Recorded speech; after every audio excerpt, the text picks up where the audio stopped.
Hello everyone and welcome to today's New South Wales Business Chamber Tourism Industry webinar. Today's topic is how to make your business stand out on Google.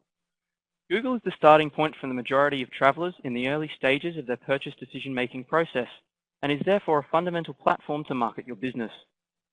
Competition is rife, and if you're not on page one, you're not going to be seen. Today we have Liz Ward from Tourism Tribe who will show you everything you need to do to establish the highest ranking possible in Google. This webinar is live and interactive. You're encouraged to participate by posting questions to the presenter, which can be typed into the chat box, which is located at the bottom left-hand side of your screen. If you are experiencing difficulty hearing the sound during the webinar, please dial the 1-800 support number listed in the chat box. I'd now like to pass you over to Liz to begin.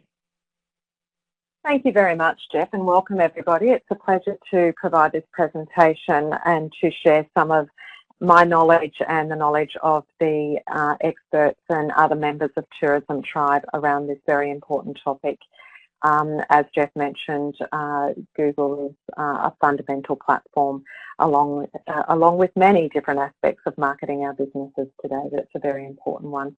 First of all, just a little bit about myself and my background. So I'm one of the co-founders of Tourism Tribe, which is now 2 years old. It's a online learning community where the community and our team provide support and share our knowledge, provide learning resources, a help desk, so that businesses in hospitality and tourism have what they need, regardless of where you are located. You are able to access this website to be able to get the help that you need to improve your business with a particular focus on digital marketing. So I'm going to give you some more information about that at the end of the presentation, and also a code that, in case you would like to learn Tourism Tribe, like to join Tourism Tribe and be a member of that community, that you're able to do that. So let's get on with it. Thank you once again for taking the time to join us. So the modules I'm going to cover is, first of all, understand how search or how Google works. So when I refer to search through this presentation, I'm really talking about Google, given that it has over 90% of the search market. The second module is about the strategic things you need to do to optimize your website. So in the time that we have, I will talk about the main fundamental strategies to optimizing your website and explain those. And then optimizing your Google My Business listing, and I will give you a little tool and a link you can use to help with generating more reviews on your Google My Business listing as well. So first of all, understanding how search works. Well, the first thing is we need to understand how your business can be optimized on Google and why that is so important. So it's not just a matter of, yeah, Google's large and it's important. Why is it so important? What is it that your customers are doing, and how does Google influence them in their decision-making process? There's some great research online that, you know, Google is able to follow so many consumers because of their search interactions and what websites they visit. So they have tremendous research available that they have consolidated insights on, and you'll see that source there in the bottom of the screen, thinkwithgoogle.com. So I'll just recommend that to you if you would like to get more information about consumer behaviour and search. But I think some of the real important insights that we need to be aware of to understand the importance of Google is that in the early stages of planning a holiday or where they're going to travel, you've got 65% of leisure travellers that say that they begin researching online before they've decided where or how they want to travel.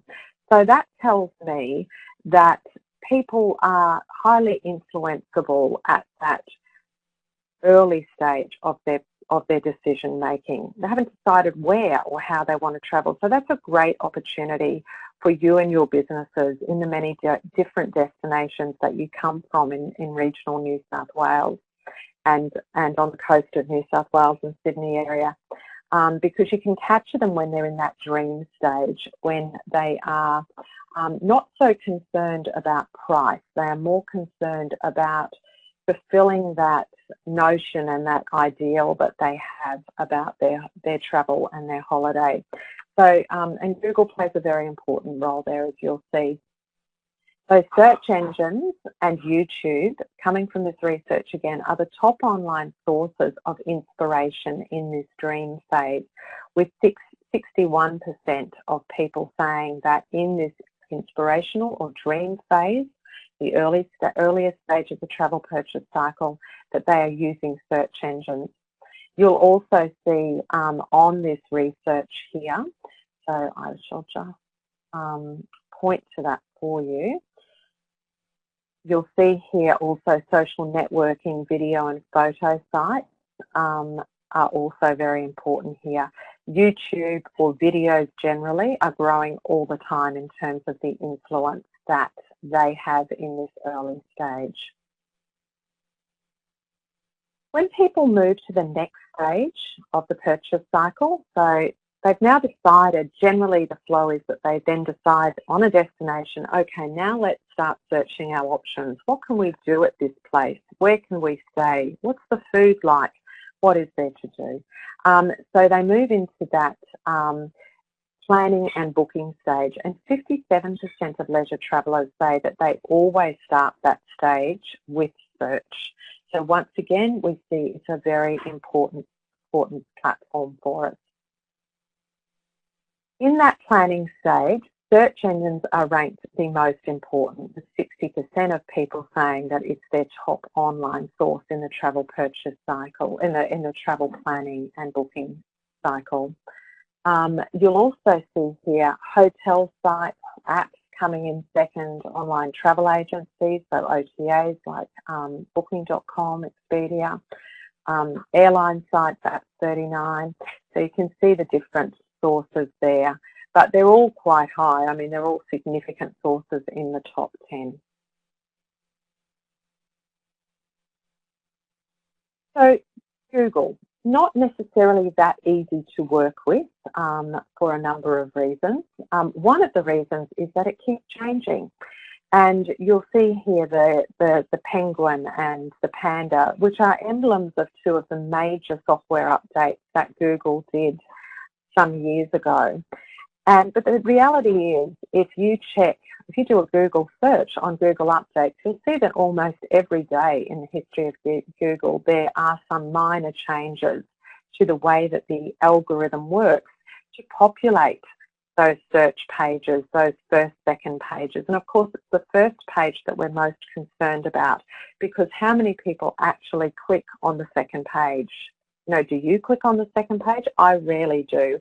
And, you know, I've come to realise that there is such an abundance of information available now online that if we can't find it on the first page, then it's probably not exactly matching your search. And that is how clever the Google algorithm has gotten. It's come to understand the meaning of the words that people type into that search box. So it has built semantic understanding of those words. So that has meant that content and what we have available on our websites and about our business online has become increasingly important for Google to be able to match customer searches to our business. Now, why is that so important to us before we move into looking at some of the ways in which Google works? Well, of course, we want to have a balanced distribution strategy, don't we? We don't want to have all of our business coming through third-party booking engines. We want to get as much direct traffic and conversion on our website as we can. So we need to work really well with Google to have traffic directed, the right kind of customers directed to our website, so that hopefully we can book them in and sell to them there and have that direct business. So aside from having fantastic content on your website and that very much matches your customers' searches and answers their needs, mobile adoption has been the single biggest other game changer for Google and for other search engines as well. So Google started to see a few years ago that the number of searches that were happening on mobile devices was growing exponentially, and it is now over 50% of travel searches are happening on mobile devices. So they responded. Google is very good at responding to its customer needs and said, well, businesses, you better get your websites mobile friendly, or we're not going to be able to serve your customers and our customers very well. So having a mobile-friendly website became critically important over the last few years, and I'm sure that you all have mobile-friendly websites now. The only businesses we're meeting now who don't are those that have a website that is, say, over 3 years old, and then it may need some conversion work done on it to make it mobile-friendly. So I'll give you a search tool you can use to double-check that for yourself, and also to check speed as well on mobile. So what does it mean to make Google happy and make it like your business? Because obviously that's what we need to do. We need to accept it has a huge amount of influence, and we need to work with Google on its terms. So I like to call that hitting the G-spot, making Google like us. So what that ultimately means is that content that ranks well on page 1 for your customer searches and leads them to your destination and your business, that is fundamentally important to you as a marketer of your business. Secondly, that you have a mobile-friendly website that is search engine optimized, and I'll explain what that means, and that your business has a strong and positive listing in Google My Business. These are big things, and there's a lot involved in search engine optimization and getting your content right, but these are the 3 main areas that we need to look at in business. And if you don't have sorted out the mobile-friendly website and you don't have search working really well for your business, then basically your business could be invisible. And we don't want that, because, you know, you invest a lot of money in your website, you keep it updated, you pay hosting fees, you might do Google AdWords. You know, it is your online shop front, so you really do need to pay attention to these strategies to be able to ensure that that you can be found.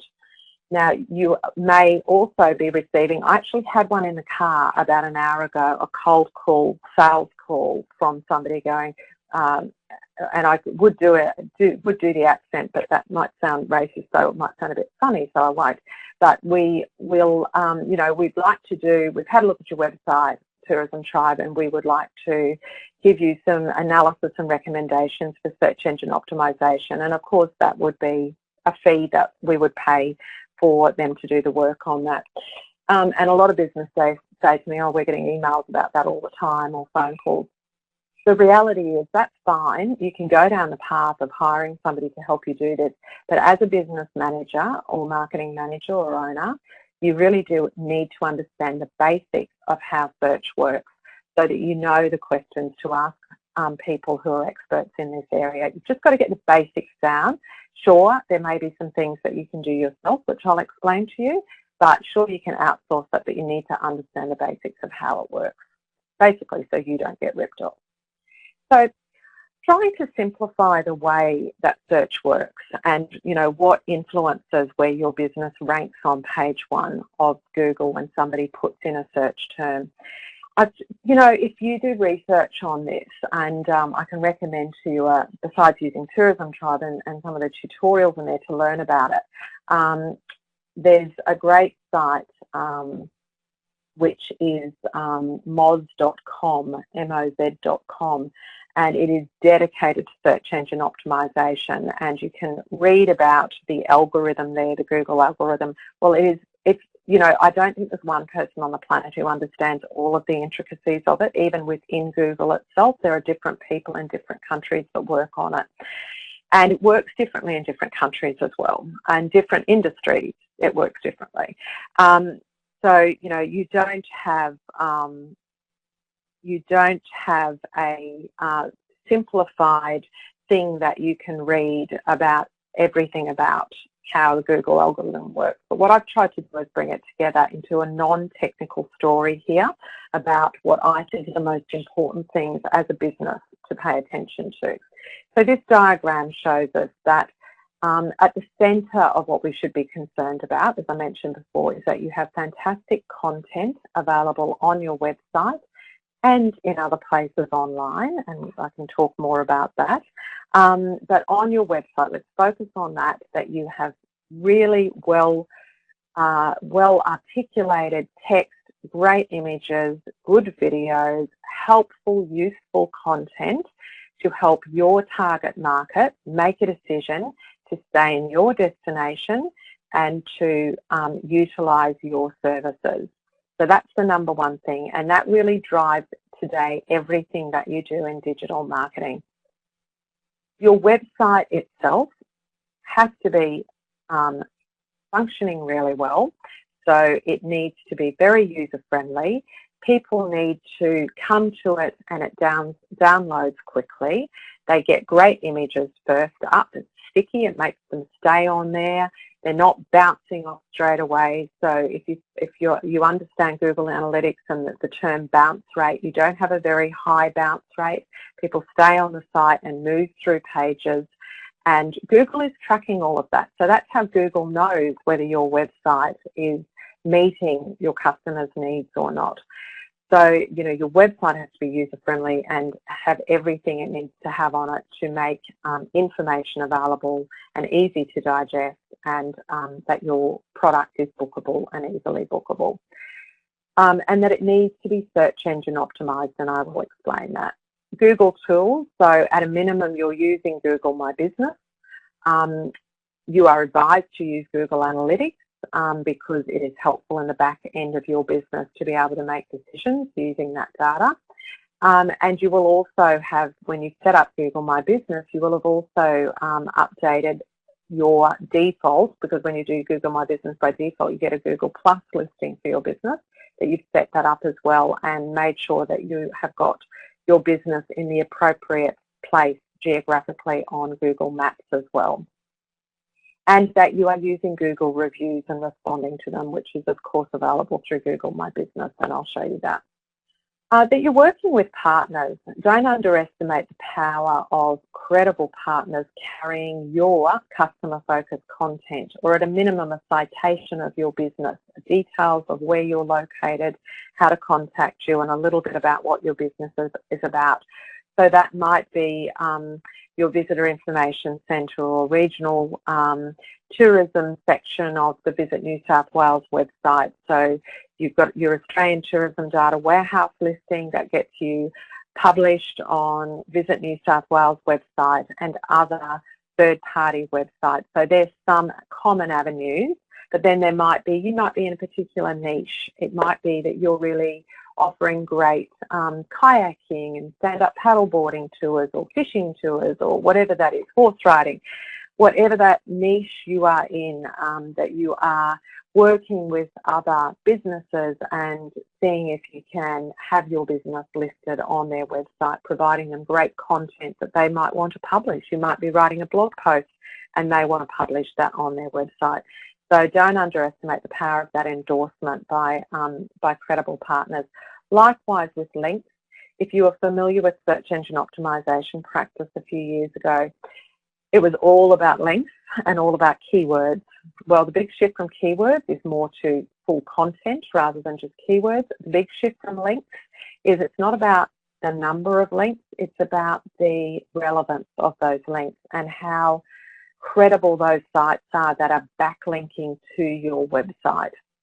So having a link strategy, and I'll show you how you can check what links you have shortly, to identify those partner sites or other websites that will provide a link to you, and often it will be relevant for you to reciprocate and provide a link back to them as well, because Google tracks all that and sees what links are coming into your site.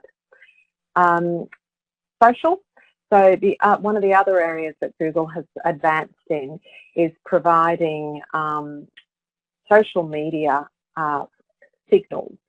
So what are the things that people are saying about your business? Are they positive? Are they writing positive reviews?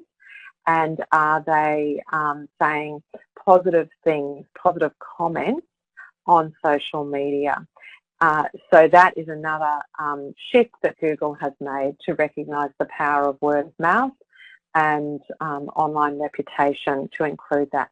So that's a bit of a high-level overview of the things that mostly influence your ranking on Google when people search. So, sources of traffic. And I was going to run a little poll here just to ask a question. I would like to know, is the audience, are you using Google Analytics and or Google Search Console, which is now integrated into Google Analytics, to understand your traffic searches, traffic sources, user behaviour, and the strengths and weaknesses of your website? So this is an anonymous poll. So I'm just curious to know of the people who are online, where you're at with that. Will just help when we talk about some of the other things further on in the presentation. So thank you for that. We've got the numbers coming through.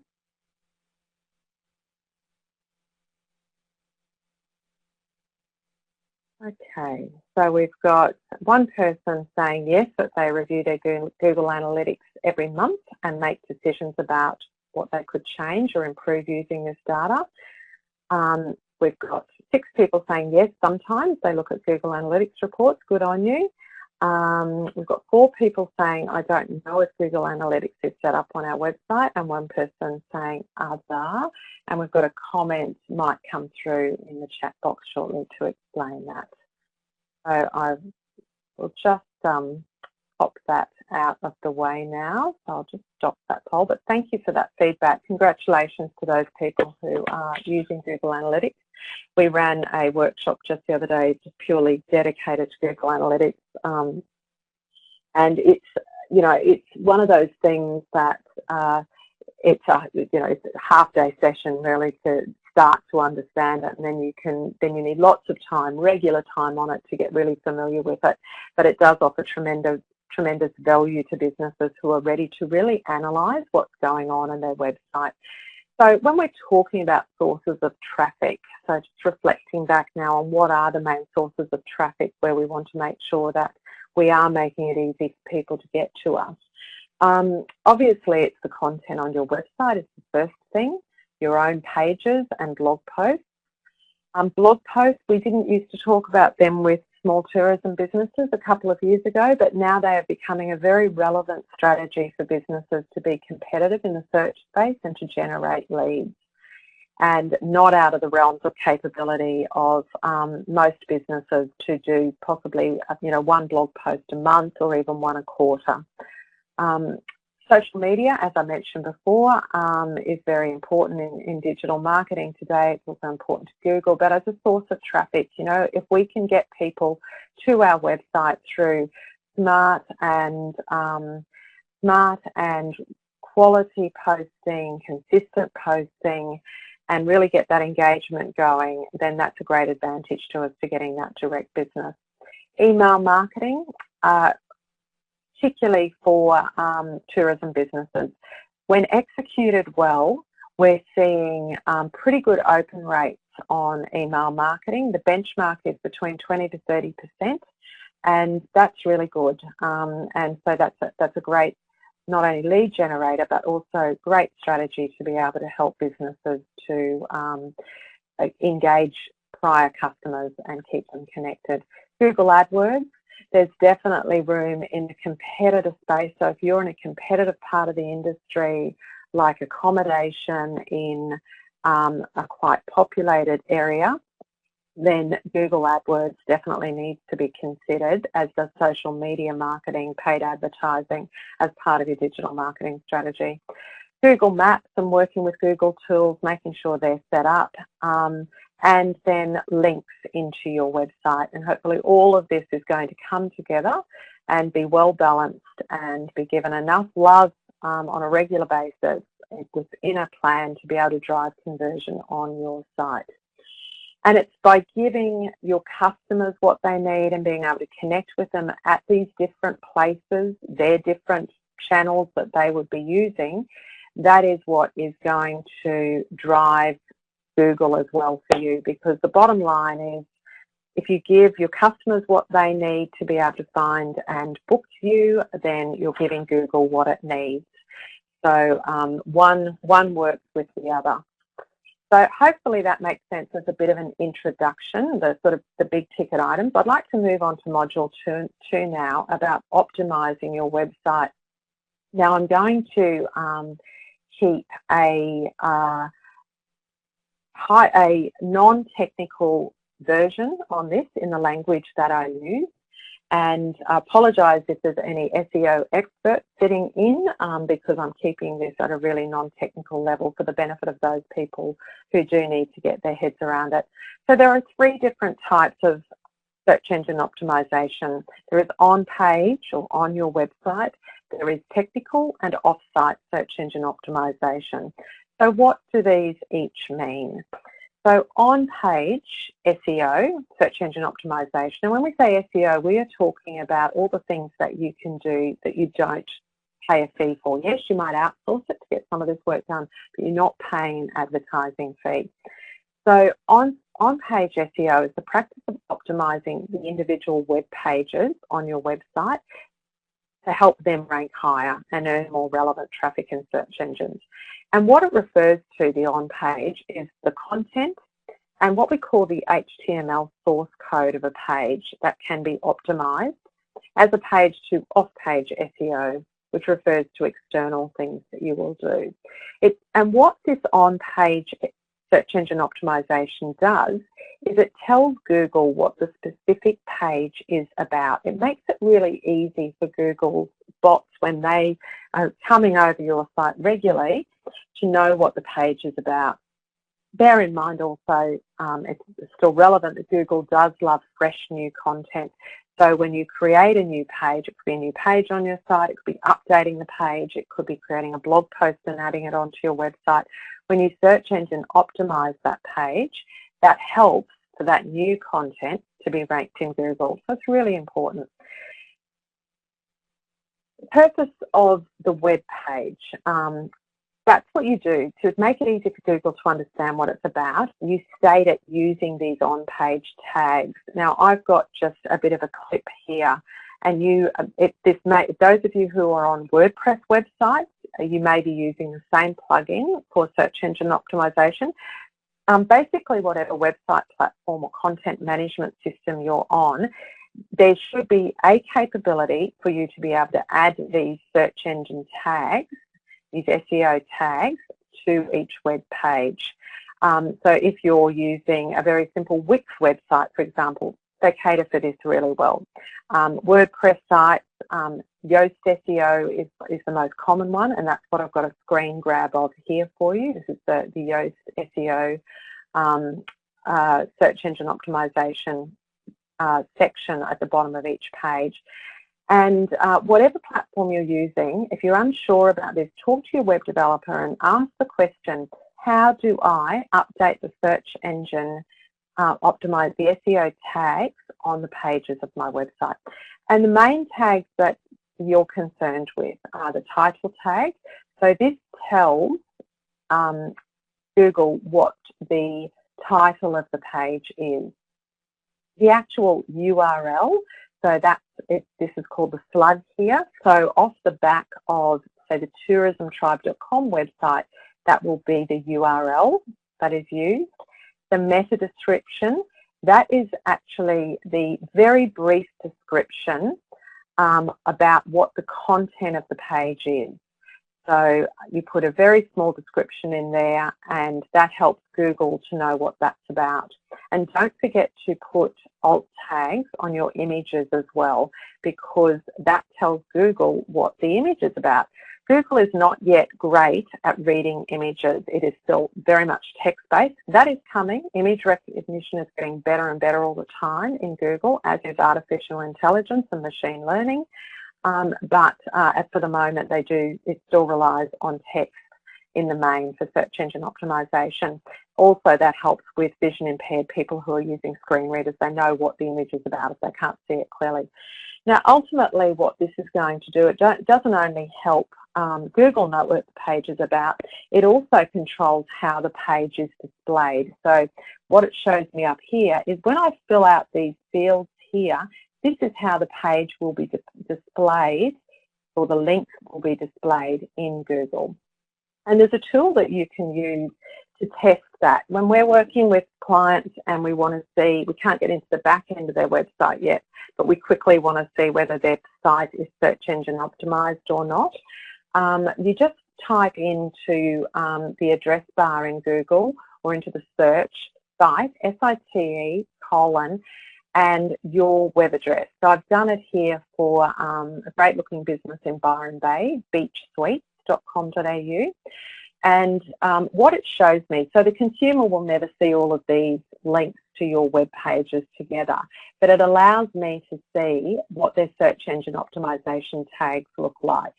So I can see that they've got a nice structure, a consistent structure, where they've got, for each one of those titles, they have got the name of the page, and then they've got Beach Suites Byron Bay. What I'd like to see is that is consistent and that it's used at the back each time with the name of the page up the front. Then we see the URL, so we can see that they're putting in user-friendly URLs. And then we see the little meta description here. So that should include search-friendly, keywords that people might search for to find those pages. So that's a very quick look to see just what does your search engine optimization present like on the other end.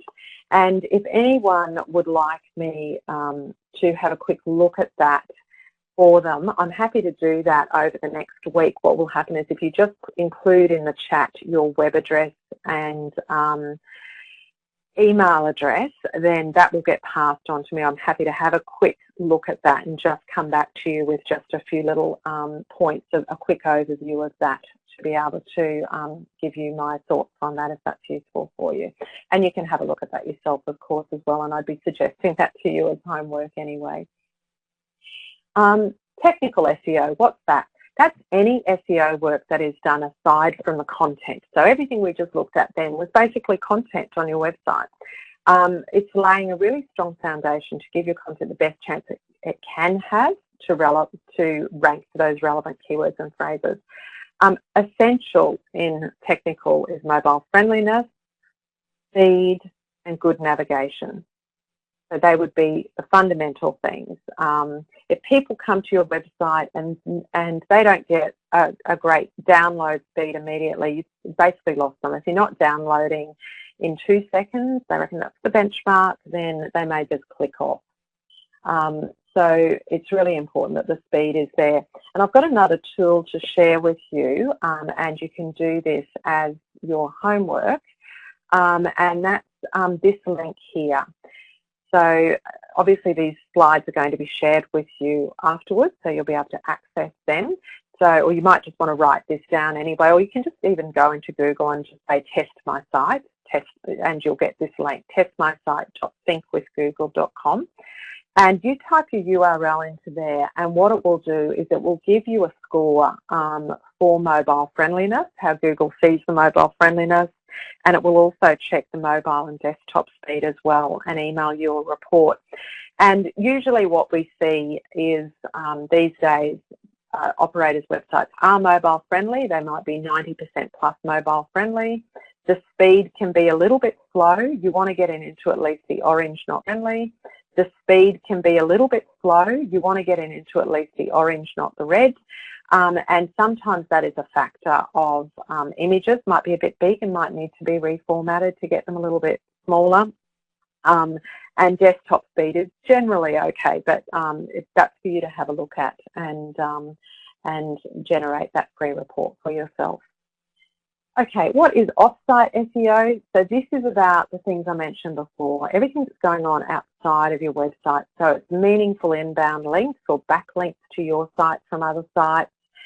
It's social media influence to show how popular and authoritative your website. So that's what Google's looking at. It's saying if people are saying good things about this website and people are linking to it from social media, then it's probably got influence, and it probably means this business has got credibility when it comes to answering the customer's question when they put that search term in.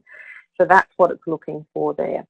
So it's all of those things that are going on from outside. It's those partners who are linking to you. It's other content that Google can find. It might be blog posts that you've put up on other people's websites with a link to yours. All those factors coming into play.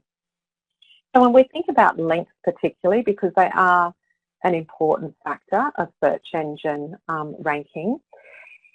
Obviously, not obviously, I shouldn't say that because some people aren't aware, but if you're using Google Analytics and you have also set up what's called Google Search Console, which is now integrated into Google Analytics, you can see what those links are that are coming into your site and how much traffic they're sending you. You can also, there's also paid tools you can use to do that. But of course, Google Analytics and Google Search Console are free. Another tool you can use, it's basic, but it works because when I compare it to the paid tool, I can see the same result, is a thing called Open Site Explorer, which I've got on the screen here for you. And you'll see this link here, moz.com, so that's the SEO website I was mentioning, /research tools /OSE. Now this is a site where you can put in your web address and it will show you how many websites and which ones are linking to your website. So that is useful for businesses to get a quick look at that. And it's the starting point for you to go, okay, well, who else could we be working with reciprocal links? And are there some dodgy businesses linking to us that, we'd rather not? And so that's another free tool you can use. I think you can do a couple of searches a day on that. So have a look at that, and that would be another piece of homework I would recommend to you. Once again, I'm more than happy for you to email me if you would like a little bit of help with understanding that as well, or if you end up getting into Tourism Tribe, you can use the forums in there as well to talk about it there. Social signals. So this is another important factor of offsite SEO. So as I mentioned before, Google is looking at these to see how much credibility you've got in the social space. So how much engagement do your posts have? What's your online reputation? So do as much as you can to encourage positive online reviews. And don't forget about Google as well, and I'll give you a link to help you with that. And of course, enable social sharing on your website. You should all have links to your social media websites on your business website, and be advertising in appropriate places in your business to your customers the account name of your Facebook and Instagram accounts at a minimum, so that they easily know what they are and they can go and check in and follow you and share their photos using your and tagging you at the same time. So, but we're not talking social media today, so we'll move on now and talk about probably the most important test of all when it comes to search engine optimization and being found on Google, and that is searching how your consumers might search for you. You've got to put yourself into your customer's shoes to be able to really see where those blockers are. Where are there any breakpoints, or am I coming up in that top list, and is it easy for them to move through the various steps to be able to get to our website? So I just did some searches on the example I used was Byron Bay accommodation. I know this is an incredibly competitive search term because there are so many accommodation providers in Byron. It's such a popular destination. So what I expect to see at the top here is what I see, and that is that there is online advertising, paid ads at the top. So we've got 4 paid ads. We can see that by the little green ads there. And they're coming from our top online travel agencies, so booking.com, stays.com.au, Airbnb and Trivago. Now, what comes underneath that, of course, though, is the Google Map and the local listings. And what Google presents is what they call the 3-pack. So this is the top 3 that it thinks matches the search term out of local listings. Now, it's throwing us local listings because I put that destination in. So it says, okay, she knows what area she wants to go to. She's in the planning phase. or somewhere, maybe a bit dream, bit plan phase. So I'm going to give her localized information, and I'm going to give her the top 3. But of course, the way that Google works for tourism is that you have to click on one of these to get to the phone number or the web address. It's a bit different with different industries, how Google presents this information. So when I click on that, it's going to give me the full Google local listing. Where Google is getting this information from is various places. So it's integrating, so what caught my eye is Atlantic Byron Bay. It caught my eye because it's got 4.9 stars and 29 reviews, and it has free Wi-Fi. So they're like little symbols to me that I went, great, I'm looking at that one. Now, where it's pulling the information from, it's integrating from Booking.com and the OTAs that this business is listed with, but it's also pulling from the Google My Business listing that this business has, and it's pulling reviews from different places as well. So that's how Google works. It pulls from various data sets that it can access. So you can see here further down, so this is coming down, as if I click down on that, we'll scroll down, that we see various facilities, which is fantastic. That's very helpful for me as a consumer. We see the reviews. We can see all reviews down. We can see all the Google reviews down here, and we can see how recent they are. I would be able to sort those two into most relevant and most recent as well. So that's a little bit of a flow of what I'd be looking for when I search as a customer. I would do it what's called incognito as well. So in your browser, you will have an option under File. In Chrome, it's Browse Incognito, so that Google is not tracking cookies of what you've looked at, because Google will learn what you're searching for and then will keep throwing you back the same results as well. So go incognito to do those searches, and search using terms that you think your different target market customers will use, and just see where you come up and what the flow is like for them to move through. So when we're talking about flow, we've got to consider mobile here. So those tests were done on a desktop, on the laptop. But 66% of smartphone users search the web daily on their phone. So we need to check it on mobile devices as well. And what I recommend is to grab your friends and family's mobile phones and do the tests on different phones, because you're going to get, you know, between iPad, between iPhone, different providers of phones, you may get slightly different results. Certainly based on where you are physically at the time, you are likely to get a different result as well. So if I do that same search on mobile, you'll see the screen grabs here. So Atlantic Byron Bay fared very well again. Takes us through to the mobile version of the local listing, and then a click through to their website. It's a mobile-friendly website, and I can tell that very easily by having a look at that website, because the image renders really nicely. We've got a menu that pulls up into an easy-to-use menu. On the bottom of the page, their phone number is clickable, so that makes it really easy.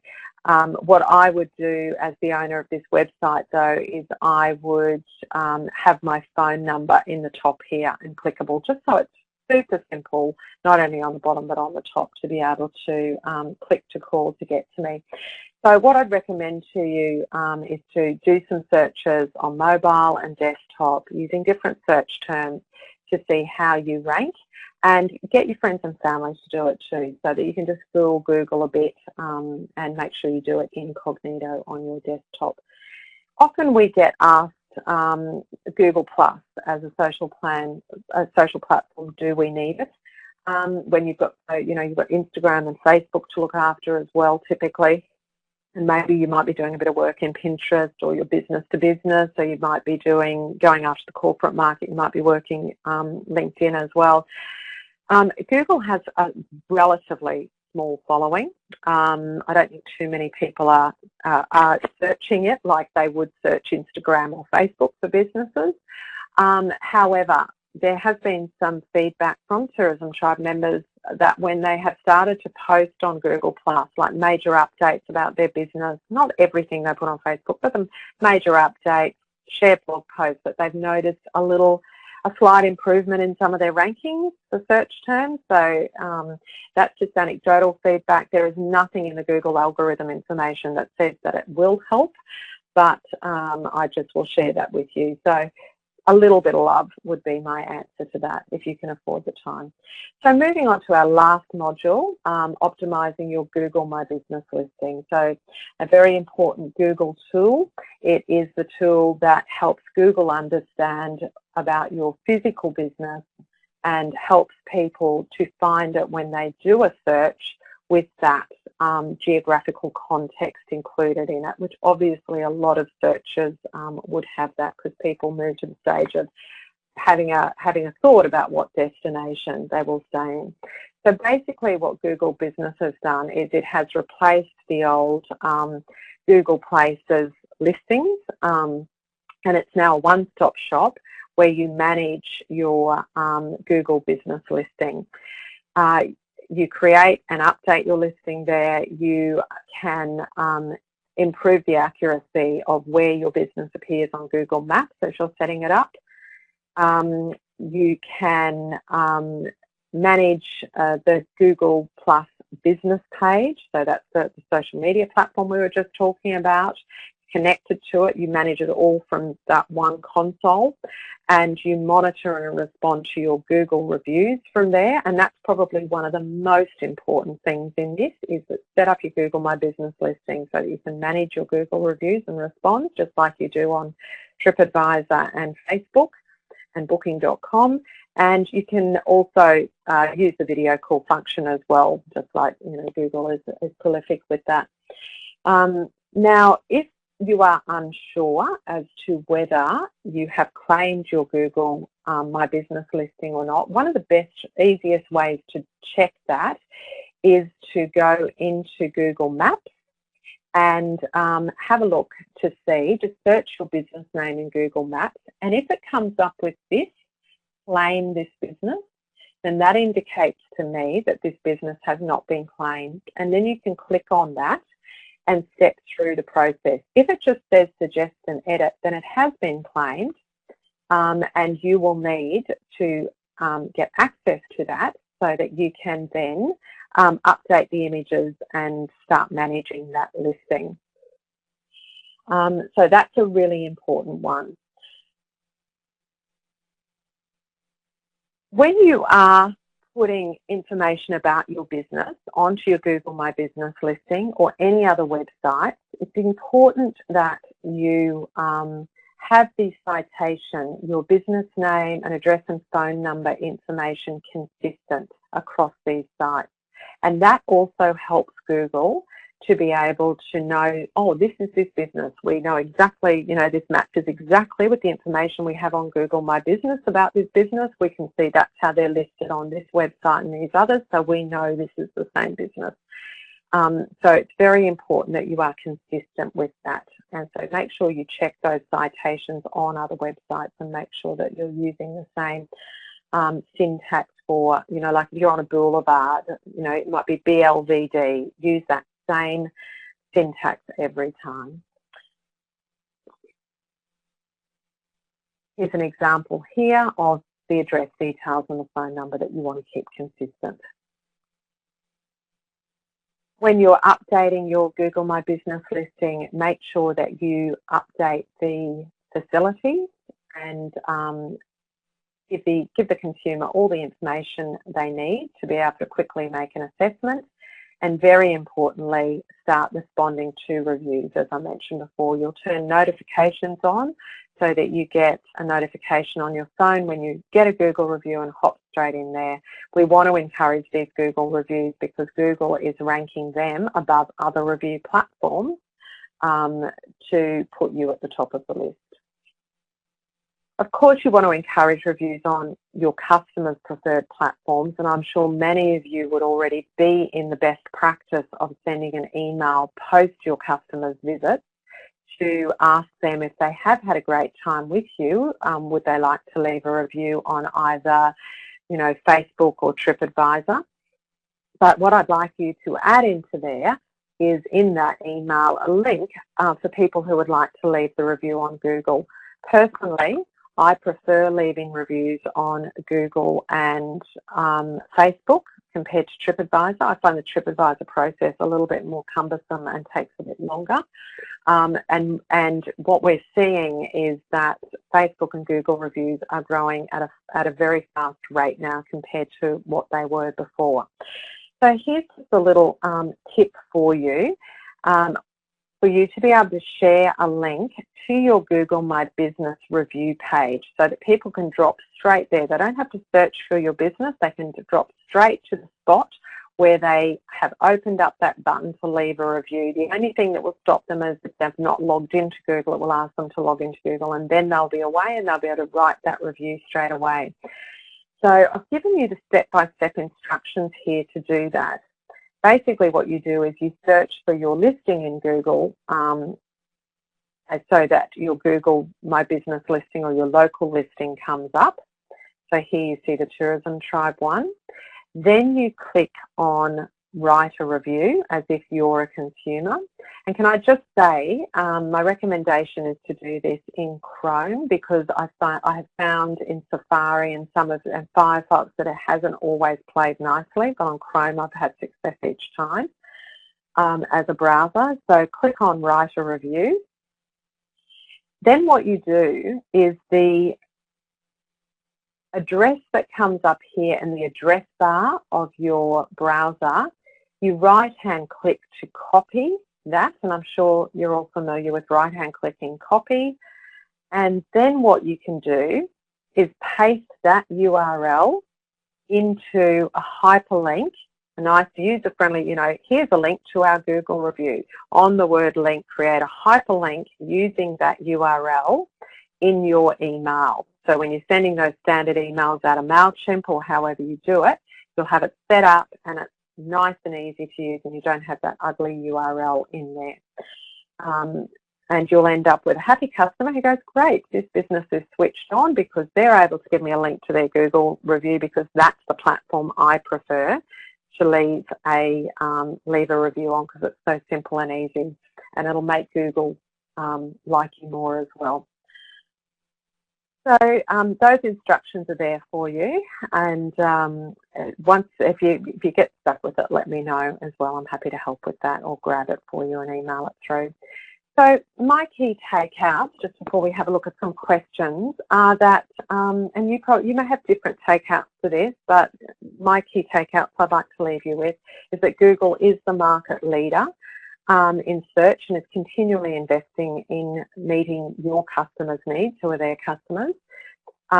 Search is used by the majority of people at most stages of the purchase journey. SEO, search engine optimization, is both a technical and a creative process. It's creative when it comes to content and meeting your customers' needs, and it's technical for all the things we discussed about being mobile-friendly website, useful, it's loading quickly, and you're doing that, you've got that search engine optimization capability.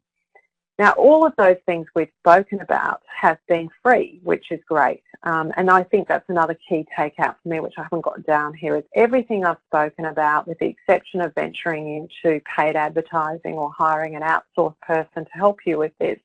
This is all organic stuff. And as managers, if you can get your head around this and understand what questions to ask, that's the first thing you need to do. Even if you don't end up doing it yourself, you need to know it's important. So key things are website usefulness, content relevance, and site credibility. So, what are people saying about you? What does your online reputation look like? What's your social engagement and social growth looking like? And ensure your Google My Business listing is up to date and get citations on other websites and links to your website. Some homework there for you. So you've got the website performance test that you can do those searches like your target customer, and do a brainstorm with some other people, ask some people, what search terms would they use. Of course, once again, if you've got Google Analytics and Google Search Console set up, you've got a lot of insights into that from Google Search Console, giving you key search terms, which is very helpful. Claim, update your Google My Business listing, map your customers online, purchase journey on a smartphone, you know, make sure there are no breaks for them, make sure it's really easy to connect with you when they're on mobile as well. Update search optimization on your web pages, and you know, maybe that's a chat with your web developer to find out how you can do that. List on distribution sites and local directories, and of course Tourism Tribe, we have an SEO hub where you can learn more about this, and also we have a Google hub as well to learn more about this.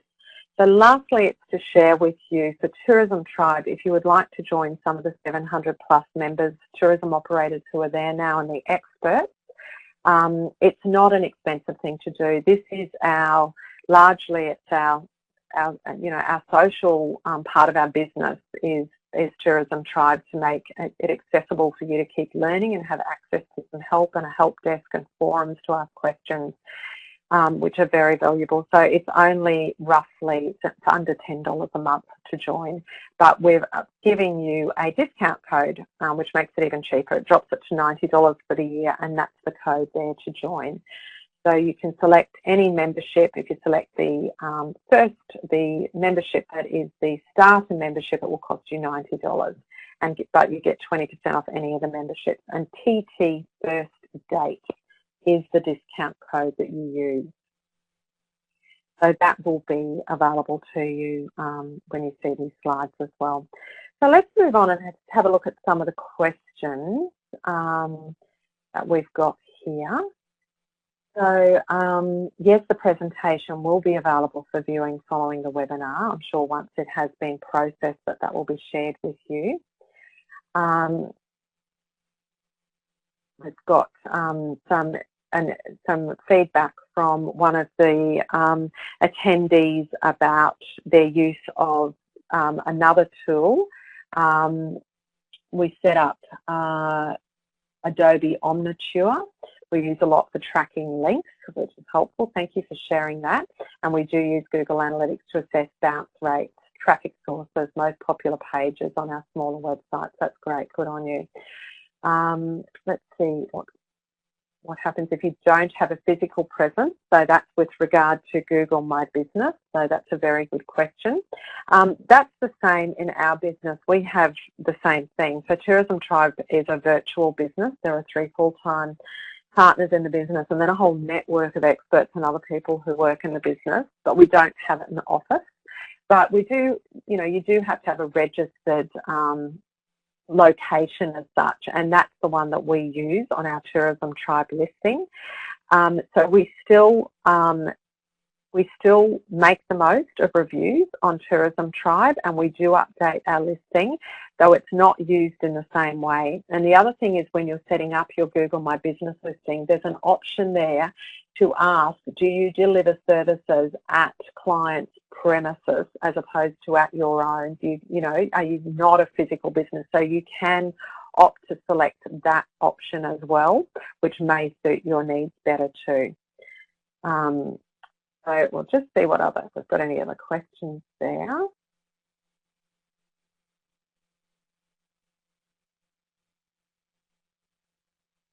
So that might be the end of the question time. We're just at 1 o'clock.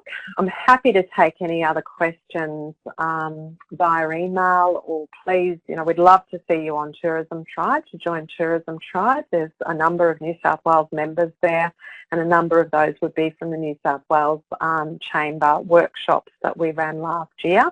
This is a follow-on from them. So, be very welcome to join. We'd love to have you there, and that's a great way to connect with me and other trainers as well. So I think that might be the end, Jeff. There's no more questions coming through, I don't think. Yes, we've got no further questions coming through. So thank you, Liz, for your presentation, and thank you to everyone for attending today's webinar. You will be sent a copy of the recording, and you will also be sent a copy of the slides. We thank you again for attending today's New South Wales Business Chamber Tourism Industry webinar, and hope to see you at another webinar soon. Have a good afternoon.